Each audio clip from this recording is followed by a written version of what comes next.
Working in our managerial accounting, our full course. We're in the standard costing chapter, which is also sometimes known as the variances chapter. We'll do material variances and labor variances, overhead variances. So here we're working on our first one with direct material variances. Hey, if you're new, my name is Jeff from Finally Learn. I teach a lot of accounting, so please like, comment. We'd love for you to subscribe. So let's get started on this problem. So Knox Company has estimated its standard cost for materials. Okay, so you have materials, labor, and overhead. This is just for materials, just to make it a simple problem. So our standard to make one item is going to take 4 pounds of our materials.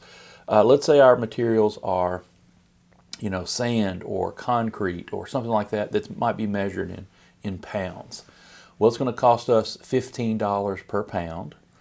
And we're going to produce 5,000 units. Now, this is just for one. To make one, it takes 4 pounds and $15 per pound. And then we have actual, we use 19,500 pounds, and it costs us $15.40 per pound. Now, let's do a little teaching on this. So what happens is we're going to take the actual quantity and the actual price, and the actual quantity and the standard price, and the difference in these two big numbers is going to be the price variance. So let's define our terms here. So AQ is our actual quantity. So how many did we really use? And AP is our actual price. What was the price per pound or per hour or per foot, whatever. Then when we get to standard quantity, we'll have what should it take. Here it says we do it in 4 pounds. That's our standard. So we measure everything with the standard. Okay. And then we have the standard price. Standard price is going to be the price per pound. Or if we get over to labor, it's going to be the price per hour. So here's what we need to know. The actual quantity times the actual price gives us the actual cost. Now, I'm making a big deal about this because in our normal life, sometimes we have price and cost that are used interchangeably. I'm not using those words interchangeably. So if you went to Target and bought a shirt, you'd say, oh, what's the price of that shirt? Somebody said, oh, what was the cost of that shirt? You're using that interchangeably. I'm not here. We're saying, hey, if we had 100 pounds times $5 per pound, the cost is 100 times 5 or 500. So price is the per unit, the per pound, the per hour, and the cost is the total cost of the quantity times the price.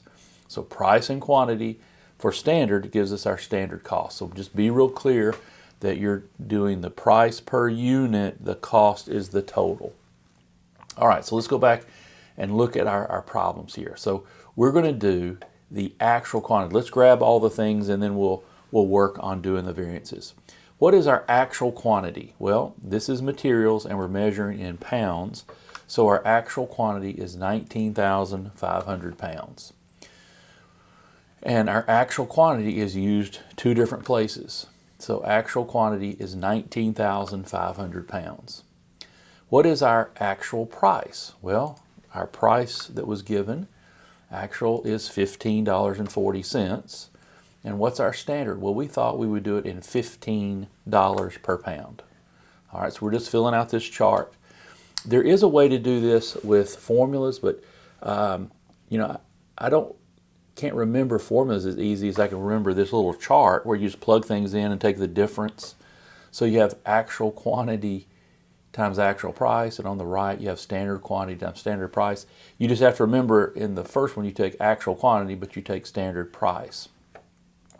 So what's our standard quantity of pounds? Well, here is where we're going to have to do some calculation, just one simple calculation.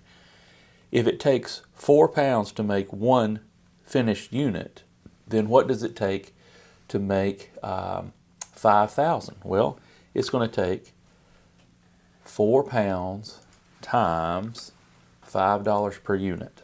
5,000 units times 4 pounds is going to take 20,000 pounds is what we expect when we produce 5,000 finished units.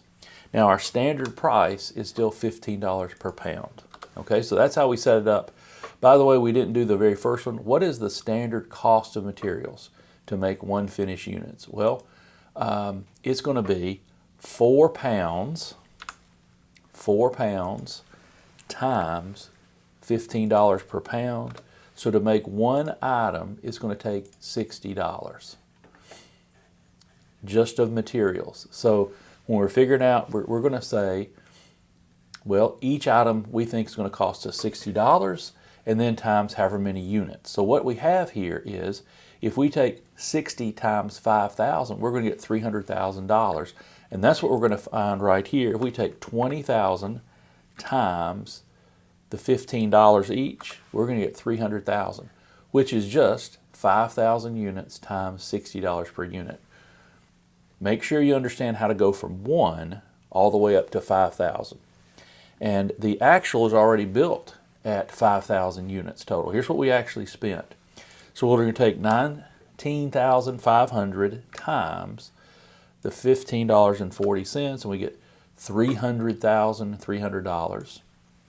And we're going to take 19,500 times $15, and we're going to get these three totals that we're going to work with. So I've got the actual quantity and actual price, and the actual quantity and the standard price. Now what we're going to do is, I'm going to take the difference in these two numbers. So I'm going to take the 300 minus the 292, the $300,300 minus the 292,500, and I'm going to get 7,800. This is the difference in the price. Do you see these? We have actual price here and we have standard price here. Actual quantity, actual quantity. So what we're doing is we're taking the difference. The difference is all because the price changed. We thought we would do it in $15 per pound, and it actually cost us $15.40 per pound. So this is an unfavorable variance because, which is bad, right? We spent more money than we thought. We thought we could do it in $15 per pound. It cost us $15.40. So therefore, this is an unfavorable variance. Now the quantity variance, we'll do the same thing. We'll take the difference in the two numbers. So 300 minus the 292. And we'll get 7,500. Now, is this a good or favorable variance, or is this a bad or unfavorable variance? Well, here's what happens. We thought we would do it in 20,000 pounds of our materials. We did it in 19,500. So that's good, and we'll say this is favorable. This is a good variance. So what's our total variance? Well, you can take, do you see we're not using negative numbers? If it's going to be a bad variance, we just say unfavorable. If it's a good variance, we say favorable. Now the total variance is the difference between these two numbers on the outside, the left and the right number. And so we thought we would do it in 300,000. Remember, we thought we would do it in $60 each times 5,000. That's the 300,000. What's our total variance? Well, we can take the $300,300, hard for me to say, right? Minus the 300,000, we'll get a difference of 300. Or we can treat these like positive and negative numbers. So what we have is, we're going to have the 300,300 minus 300,000, and we'll get 300 as our variance, our total materials variance. And is that going to be good or bad? We thought we would spend 300,000. We spent just a little bit more, so that's unfavorable. Because the unfavorable is larger, then we take the difference, and the difference then is unfavorable. So these are our material variances to figure out, did we spend more than what we thought? Did we use more quantity than we thought? And that's what happens. So we were pretty close on our estimate, within $300, which is fantastic for $300,000, right? But our price was a little bit more, but our quantity was a little bit less. And so if we spend more money, that's unfavorable. We spend less money, that is favorable. Hey, thanks for watching. See you on the next video.